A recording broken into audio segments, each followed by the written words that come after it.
स्थिति स्पष्ट कर दी है कि दिन प्रतिदिन के कार्यों की निविदाओं का पर प्रतिबंध नहीं है। वर्ष 2024-25 के लिए पार्षद कोटे की राशि 25 लाख से बढ़ाकर 30। इसके अलावा भी गत कांग्रेस के राज्य सरकार ने विभिन्न विकास कार्यों के लिए विभिन्न योजनाओं पर बजट प्रावधान अनुदान स्वीकृत किया है, जिसका उल्लेख करने कार्यों को अधूरा नहीं छोड़ना पड़ेगा तथा उन पर को भी करवाया जाएगा। उम्मेद उद्यान में सुमेर पुस्तकालय का निर्माण। गत बोर्ड बैठक में सुमेर पुस्तकालय का भवन निर्माण हेतु 480 लाख के प्रशासनिक एवं वित्त दिया गया है। कार्य प्रगति पर है। नए भवन के निर्माण से पुस्तकालय से संबंधित ऐतिहासिक एवं पुरातत्व महत्व का रिकॉर्ड सुरक्षित हो जाएगा। साथ ही आम नागरिकों को पुस्तकालय में अति आधुनिक सुविधाएं प्राप्त होने से इसका समुचित राशि अर्थात राशि जिसमें 20% नगर निगम जोधपुर उत्तर की भागीदारी एवं 50% राशि राज्य सरकार की प्रस्तावित भागीदारी मिलाकर रुपए 3 वर्षों के अथक प्रयासों के पश्चात अब निगम के स्वयं के आय तथा नगरीय विकास कर, भूमि विक्रय से आय, विवाह स्थल पंजीयन की आय इत्यादि से उल्लेखनीय वृद्धि की जा सकी है।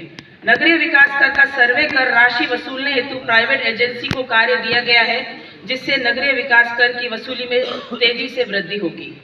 नगरीय विकास कर की राशि एक बार एक मुश्त जमा करवाने का प्रावधान पूर्व में था। नगरीय विकास कर की राशि एक बार एक मुश्त संबंधी नियमों में संशोधन राज्य सरकार को निवेदन किया जाएगा, ताकि आम जन को एक बार राशि जमा करवाने में सुविधा प्राप्त हो सके। मेरे द्वारा लगातार राज्य सरकार के स्तर पर प्रयास करते रहने से नगर निगम के अधिकारियों कर्मचारियों के वेतन का भुगतान राज्य के बजट से होना प्रारंभ हो गया है। पहले नियम को चूंकि में बदले वेतन अनुदान मिलता था पड़ते थे, अब इस राशि की बचत हो गई है। बजट वर्ष 2023-24 में पार्षद कोटे के कार्यों की निविदाएं आमंत्रित करने का कार्य प्रारंभ हो चुका है। पहले द्वारा निर्माण कार्य पर प्रतिबंध से निविदाएं जारी नहीं हो पाई। अब राज्य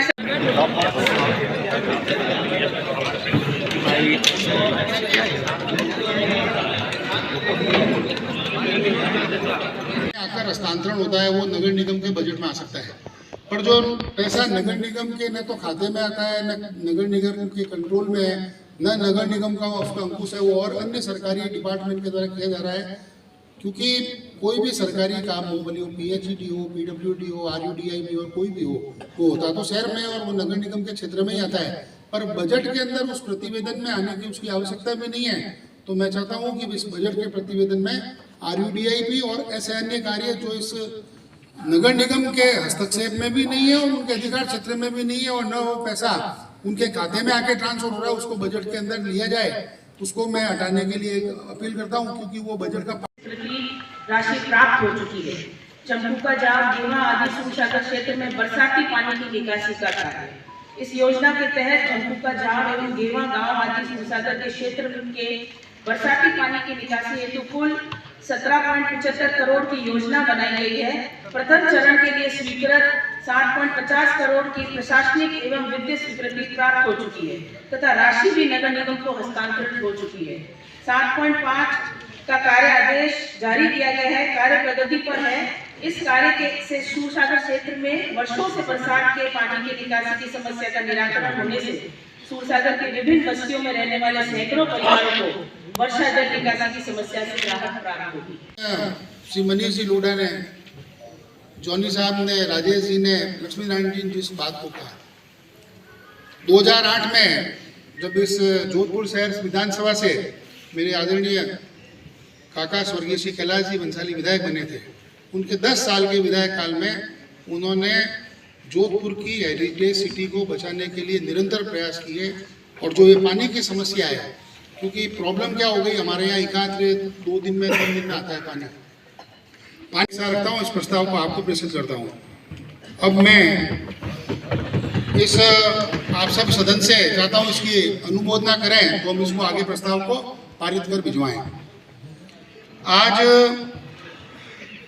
इस सदन के अंदर आदरणीय महापौर जी ने जिस बजट का प्रतिवेदन किया, उसमें 2-3 मुख्य बातें हैं। एक तो आपने इस बजट के प्रतिवेदन के अंदर नगर निगम जोधपुर के द्वारा जो काम किए जा रहे हैं, उसमें जो RUDIP के कार्य है और सरकारी योजना के कार्य है उनका उल्लेख इस बजट में करने की जरूरत नहीं, क्योंकि वो न पैसा जो RUDH का है वो सहन करने की क्षमता नहीं है। 2012-13 में भी जब श्री धारीवाल जी UDH मंत्री थे, मुझे मालूम है उस समय उन्होंने पूरा त्रिपोलिया क्षेत्र का माणक चौक से लेके त्रिपोलिया सोस्ती गेट पैदल दौरा किया था और पानी जूतों के अंदर घुस गया था और उनको भी समझ में आई कि प्रॉब्लम क्यों है। त्रिपोलिया में तो उस समय बड़ी लाइन डाल के उस प्रॉब्लम को, जब 2013-14 वसुंधरा जी की सरकार आई थी, वो बजट बना था, ये सब हुआ, पर वो उनके कार्यकाल में हो गया। पर यह समस्या जोधपुर की है और मैं बताता हूँ आपको, विधायक बनने के बाद में वो विधानसभा नहीं देखते कौन सी तीनों में से कौन सी विधानसभा है, वो जिनको जानते हैं उनको फोन कर देते हैं कि भाई साहब पानी बह रहा, उसका करे क्या। अब चूंकि अमृत योजना 2 आपने बजट में ली है और वो नगर निगम उत्तर के अंदर वो क्षेत्राधिकार में उस अमृत योजना का क्रियान्वयन होना है। देखिए, नगर निगम के बजट कैसे होते हैं वो आप सब भलीभांति जानते हैं और हमने भी ये हर साल ये प्रयास किया है कि कुछ नया, कुछ अलग लेकर आएं। लेकिन नगर निगम की आय के स्रोत बहुत ही निम्न है। जब से नगर निगम उत्तर और दक्षिण हुआ है तो उत्तर में नगर निगम के आय के स्रोत बहुत ही शून्य रह गए हैं। तो उसको भी ध्यान में रखते हुए हमारे आय के साथ साथ हम कैसे नगर निगम उत्तर का विकास कर सके, उसको स्वच्छता की दृष्टि से, उसको हेरिटेज की दृष्टि से हम कैसे उसको सुंदर बना सके, इसको ध्यान में रखते हुए हमने ये मेरे कार्यकाल का जो चौथा बजट है उसको बनाया है, जिसमें विशेष तौर पर हमने जिस तरीके से जोधपुर शहर में सीवरेज और ड्रेनेज का सिस्टम बहुत ही खराब है और शहर के भीतरी शहर में जिस तरीके से पानी सड़कों पे बहता है, उसको सुधारने के लिए अमृत के माध्यम से जो सीवरेज का काम किया जाएगा और RUDP का ऑलरेडी वहाँ चल रहा है, तो दोनों में सामंजस्य बैठाकर कैसे सीवरेज और ड्रेनेज को सुधारें, ये हमारी प्राथमिकता रहेगी। उसके बाद दूसरा कार्य रहेगा हेरिटेज संरक्षण का। जो हेरिटेज एरिया है उसमें हम कैसे उसका संरक्षण कर सकें और उसको और टूरिज्म की दृष्टि से उसको कैसे बढ़ावा मिले, इसको ध्यान में रखते हुए हमने चाहे वर्टिकल गार्डन्स बनाने की बात हो, चाहे हमारे कुएं बावड़ियां हैं उनको सुधारने की बात हो, या जो हमारे पौराणिक टाइम से चले आ रहे गेट है, चाहे सोस्ती गेट या ये और या माँ मंदिर के गेट हैं, उनको रंग रोगन करके या उनकी मरम्मत करके या उनको हेरिटेज लुक देकर कैसे उनको और आने वाले समय में उनको कैसे सुधार सके, ये हमारा प्राथमिकता से प्रयास रहेगा। और इसके साथ साथ ही जो हमारे जलाशय वगैरह हैं उनको भी हमने चाहे गोद दिया है या अलग अलग PPT माध्यम से उनको हमने काम करने का प्रयास किया है ताकि उनका मेंटेनेंस आराम से हो सके और जो टूरिस्ट यहाँ आते हैं भीतरी शहर में वो उसका लाभ ले सकें। के स्रोत भी हम बढ़ाने का प्रयास करेंगे। आपने देखा होगा कि UD टैक्स के माध्यम से हमने एक एजेंसी को हायर किया है जो UD टैक्स के वसूलने के लिए एक बहुत बेहतर कार्य कर रही है और पिछले 3 महीनों में हमने उसमें बढ़ोतरी भी हमारी हुई है।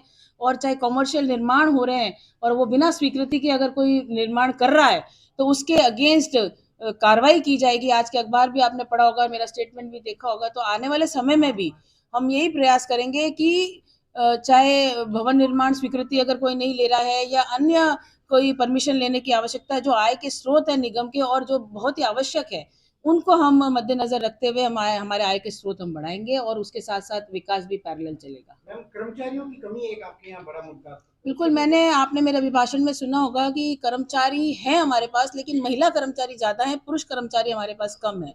तो पुरुष कर्मचारियों के लिए हम अगर संविदा पे लेने की ज़रूरत पड़ी तो हम संविदा पे भी लेंगे। और आपने अखबार में ये भी पढ़ा होगा कि जो हमारी भर्ती नहीं होने वाली है उसकी प्रक्रिया भी जल्द शुरू हो जाएगी। जो वर्तमान में सरकार है, राज्य सरकार, उसको भी हम चिट्ठी लिखेंगे कि इस भर्ती प्रक्रिया को जल्द से जल्द शुरू करा जाए ताकि जो बेरोजगारी है वो भी दूर हो और हमारे पास ये कर्मचारी भी आए ताकि काम सुदृढ़ तरीके से हो सके।